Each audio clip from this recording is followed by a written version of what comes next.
At the Nuremberg trials, one crucial defendant was missing. Throughout the war, millions of people around the world dreamed of seeing him hanged.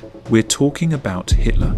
Reaching the man who unleashed the Second World War was the ultimate goal, both for politicians sitting in their offices and for ordinary soldiers in the trenches. It seemed like capturing him would be the very first task after victory, but the Führer of the Third Reich managed to slip away. According to the official version, he committed suicide. According to the unofficial one, he escaped to South America, just like many other high-ranking Nazis. On April 30th, 1945, Soviet troops had already stormed into Berlin. The battle for the Reichstag was underway. Hitler understood perfectly well that it was over. He had already written his will. He knew that the mutilated body of his ally Mussolini had been hung in a public square by partisans, along with the body of his lover, both suspended upside down by their legs. Hitler realized that the same fate awaited him, if not worse. He wanted to leave this world on his own terms. His final refuge, the so-called Führer bunker, was a system of underground rooms beneath the Reich Chancellery Garden, buried 5 meters deep. The Nazi elite had been hiding here for 4 months. With Hitler was Eva Braun, his longtime companion. On April 29th, he finally married her officially, and on the 30th, at 2:30 p.m., the two of them locked themselves inside the study of the bunker. Sometime later, the valet found them both dead. The official timeline of the events surrounding Hitler's suicide has been reconstructed down to the minute. There are testimonies from direct participants and eyewitnesses. The Führer's adjutant helped the valet carry the bodies into the garden. They were doused in gasoline. A canister had been prepared in advance. Then they tried to set them on fire. The first attempt failed, so they brought a makeshift torch rolled from discarded papers and documents. Shells were landing nearby every few moments. The remains were placed into a crater and covered with soil. Later, 2 dogs were also found there, German shepherds poisoned and laid beside their owner. What happened next is known from Soviet documents, declassified in 1980. On May 2nd, Soviet troops seized the Reich Chancellery and the bunker. In Hitler's study, blood was found on the sofa, and a few days later, unidentified remains were dug up from the crater. They were sent for examination, and based on fragments of the jaw and skull, the identities were confirmed: Adolf Hitler and Eva Braun. And then things get strange. The remains were reburied multiple times and eventually destroyed completely. Only 2 pieces were kept, a fragment of skull with a bullet hole and a jawbone. It's believed that the jaw is stored in the FSB archive today, and the skull fragment with the hole is kept in the State Archive. All of this was so secretive that the Americans immediately had reasons to doubt it. Some researchers believe that the Soviet Commission never found any bodies at all, and that the entire story of the autopsy and reburials was nothing more than disinformation. Naturally, a plot like this couldn't avoid fueling conspiracy theories. No body, no case. But there's another important detail. The jawbone is authentic. It was identified first by the assistant of Hitler's personal dentist and then by his dental technician. The matter was definitively settled in 2018 when French forensic experts compared the jaw with Hitler's 1,944 dental X-rays. As for the skull fragment, that's where speculation runs wild. It's said that the frontal bone is too thin for an adult male, which would mean either Hitler was a woman under 40 or the skull isn't his at all. And overall, the idea that such a monumental historical figure died in such an ordinary way seemed unbelievable to many. How could it be? He just shot himself and that's it. But if Hitler wasn't dead, then whose remains were found in the crater near the Reich Chancellery? And where did the Führer of the Third Reich disappear to? Potsdam Conference, July 1945. Joseph Stalin and US Secretary of State James Burns are speaking informally. Both are trying to keep the tone light and relaxed. Burns asks, "So, is Hitler really finished?" Stalin replies, "He didn't die. He escaped to Spain or Argentina."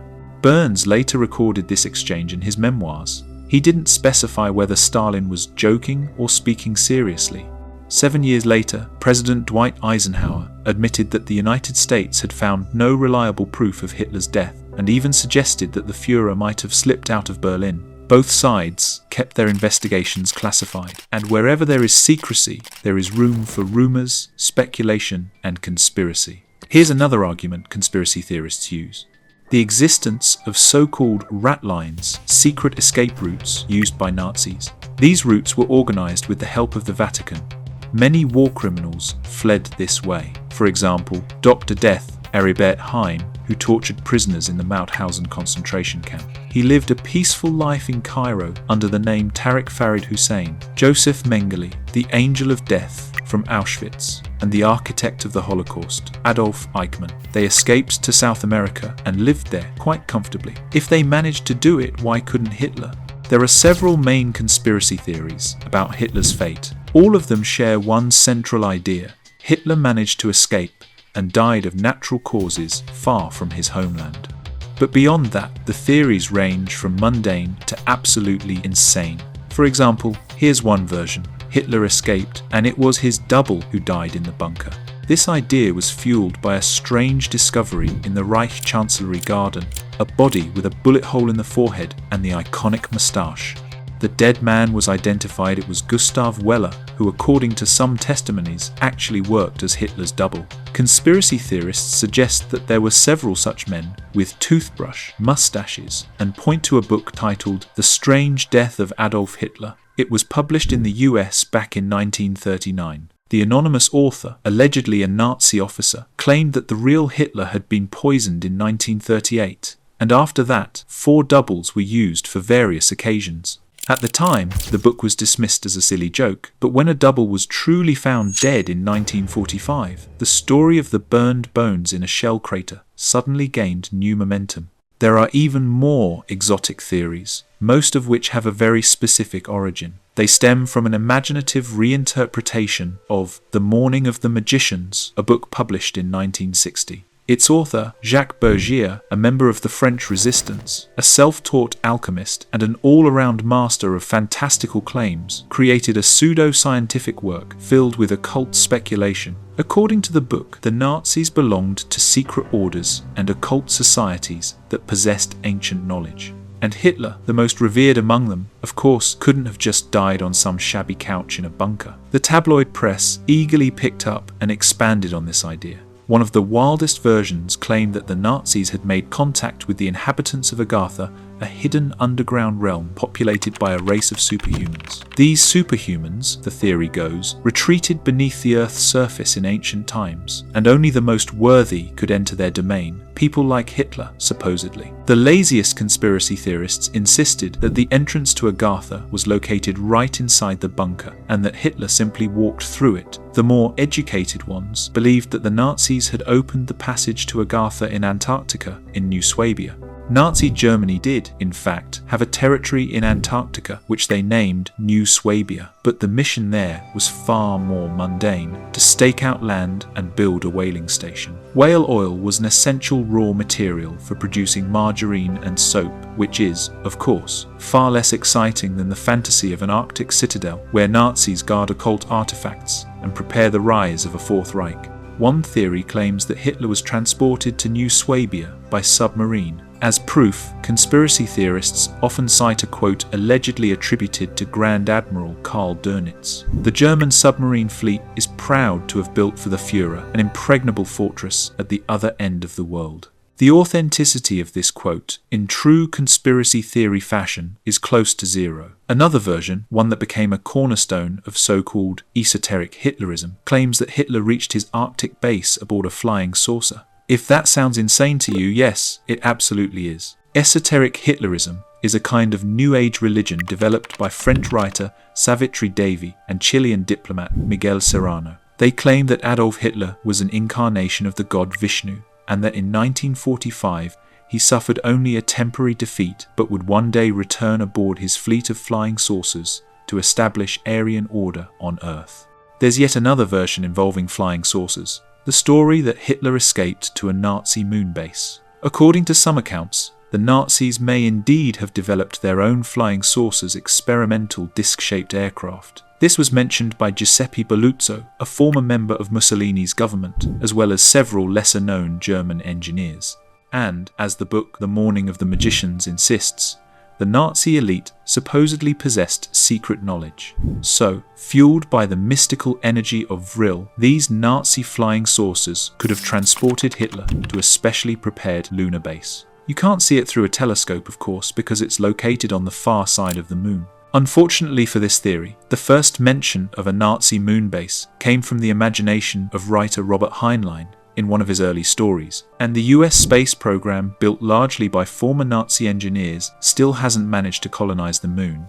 So this version can be safely crossed off the list of anything even remotely plausible. The more time passed after Hitler's supposed death, the stranger and more imaginative the conspiracy theories became. But only one of them truly deserved serious attention: the idea that Hitler, like many other Nazis, had escaped to Argentina and lived out a long and comfortable life there. Argentina had a deep admiration for Germans, and the country created ideal conditions for them. It's no surprise that after the war, a stream of refugees moved there, including several high-ranking war criminals. Some were useful to Western countries as specialists. Others simply brought large sums of money with them. Argentina's President Juan Perón personally played an active role in welcoming these distinguished guests. The Soviet Union, having solid evidence of Adolf Hitler's death, did not pursue him. However, the CIA, and especially the FBI, investigated the most credible reports. These documents were declassified only recently, much to the delight of conspiracy theorists. One of the earliest and most famous of these cases is the story of Adolf Hitler. The entire archival file consists of a single photograph and a short memo from a CIA informant. In 1955, an agent met a man named Philip Citron, who introduced himself as a former SS officer. Citron boasted that he personally knew Hitler, who, he claimed, was now living in Argentina under a false identity. The informant didn't believe him, so Citron brought him a photograph. In the picture, he is sitting next to an elderly man with unmistakable hair and the iconic moustache. On the back of the photo was written a name, Adolf Hitler. According to the report, the CIA agent was unable to uncover anything that would support the story, and the case was closed. Much more intriguing documents fell into the hands of conspiracy theorists after the FBI declassified some of its files. In July 1945, an FBI informant reported on a man who claimed to be an official of the Argentine government. According to this diplomat, he was one of the 4 people who personally greeted Hitler and his entourage upon their arrival on the Argentine coast. He agreed to share the full story in exchange for a guarantee that he would not be returned to Argentina, where a military coup had just taken place. Here's how the picture looked. Just a couple of weeks after the fall of Berlin, 2 submarines allegedly reached Argentina. On board were around 50 people, the elite of the National Socialist Party. Among them stood out a man in his mid-50s, accompanied by a woman, presumably his wife, and several high-ranking officials. The man complained that during the journey, his asthma and stomach ulcer had worsened, and above his upper lip was visible the stubble of hastily shaved, very recognizable moustache. The informant claimed he recognized the man as Adolf Hitler. The group was mounted on horses and taken inland to the nearest town. The source reported that he knew where Hitler and 2 of his doubles were living. The description pointed to a rural house with a hidden door that led to an underground bunker. The informant promised to reveal many more details, but then disappeared without a trace, leaving the FBI with nothing but vague descriptions and theories that were no better than tabloid stories. In a final report addressed to J. Edgar Hoover, the agent concluded that Hitler and Eva Braun could not be ruled out as having escaped Berlin a day before Soviet troops entered the city. However, he considered Argentina an unlikely destination. Hitler didn't speak any foreign languages, and blending into South America without attracting attention would have been nearly impossible for him. The agent believed Switzerland was a far more realistic option. Whether the FBI ever followed up on that possibility remains unknown. The search for Hitler's trail in South America continues to this day and has long expanded beyond Argentina. Brazil, Paraguay, and Chile now also compete for the title of his supposed final refuge. And who knows, maybe one day when humanity finally gets there, investigators will check the moon as well.